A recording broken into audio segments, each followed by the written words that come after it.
میرے نبی پاک علیہ السلام سے پوچھا گیا مومن بزدل ہوتا ہے؟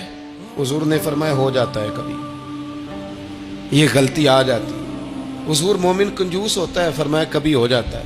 یا رسول اللہ مومن جھوٹا بھی ہوتا ہے؟ تو میرے رسول فرمانے لگے نہیں، میرا کلمہ پڑھنے والا ساری غلطیاں کر سکتا ہے، میرا مومن جھوٹ نہیں بولا کرتا۔ مومن جھوٹ۔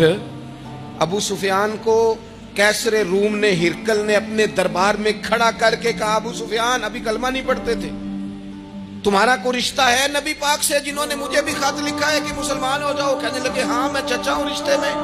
کہا وہ کیسے ہیں پیغمبر؟ تو ابو سفیان کہتے ہیں چونکہ میں مخالف تھا، میں نے وہ ساری باتیں کی جو ہم ان کے خلاف کرتے تھے۔ اس نے آخری بات پوچھی، اس نے کہا ابو سفیان یہ بتا کہ وہ جنہوں نے اعلان نبوت کیا ہے کیا کبھی انہوں نے جھوٹ بھی بولا ہے؟ ابو سفیان کہتے ہیں کہ ایک منٹ کے لیے میں نے کہا کہہ دوں، مخالفت تھی نا، تو پھر میں نے سوچا یہ تو عرب کی وزاداری کے خلاف ہے، عرب میں سے تو کوئی جھوٹ بولنا پسند ہی نہیں کرتا، اور پھر میں اگر حضور کو معاذ اللہ جادوگر شاعر کہوں گا تو شاید کسی کو ایک منٹ کے لیے متوجہ کر سکوں، اور نبی پاک نے جھوٹ بولا ہے، یہ تو مانے گا ہی کوئی نہیں۔ کہتے ہیں بادشاہ نے پھر زور دے کے کہا سردار بتاتے کیوں نہیں، کیا کبھی انہوں نے جھوٹ بھی بولا ہے؟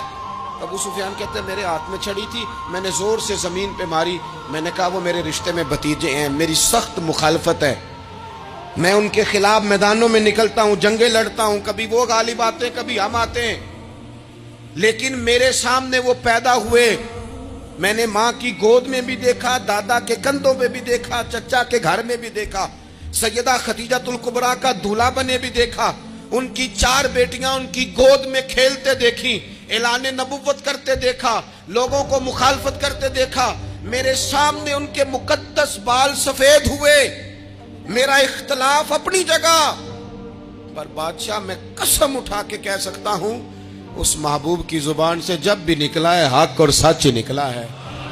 اسیر دشمن کی چاہ میں بھی، وہ مخالفوں کی نگاہ میں بھی امی ہے، صادق ہے، معتبر ہے، میرا پیغمبر عظیم تر ہے، میرا پیغمبر عظیم تر ہے، میرا پیغمبر عظیم تر ہے۔ جھوٹ نہیں کبھی حضور نے بولا۔ کہتے میں نے جواب دیا تو سناٹا چھا گیا سارے دربار میں، کتنے اس نے سوال پوچھے، گھنٹوں بات ہو، سناٹا چھا گیا۔ اور پھر بادشاہ نے اپنا پرنا اٹھایا، چادر اٹھائی، کندھے پہ رکھی اور جانے لگا، تو میں نے پیچھے سے پلٹ کے کہا بادشاہ اتنے تو نے سوال کیے، اتنے میں نے جواب دیے، رزلٹ کا بھی تو اعلان کرنا، نتیجہ بھی تو دینا، کیا نکلا؟ تو کہتے ہیں وہ جا رہا تھا، وہیں کھڑے کھڑے اس نے چہرہ میری طرف پھیرا اور کہنے لگا سردار نتیجہ تو نکل آیا ہے، رزلٹ تو نکل آیا۔ جس بندے نے کبھی بندوں سے جھوٹ نہیں بولا وہ یہ جھوٹ کیوں بولے گا کہ میں اللہ کا رسول بن کے آیا ہوں؟ نتیجہ تو نکل آیا، بات تو کلیئر ہو گئی، اب آگے کیا جانا ہے؟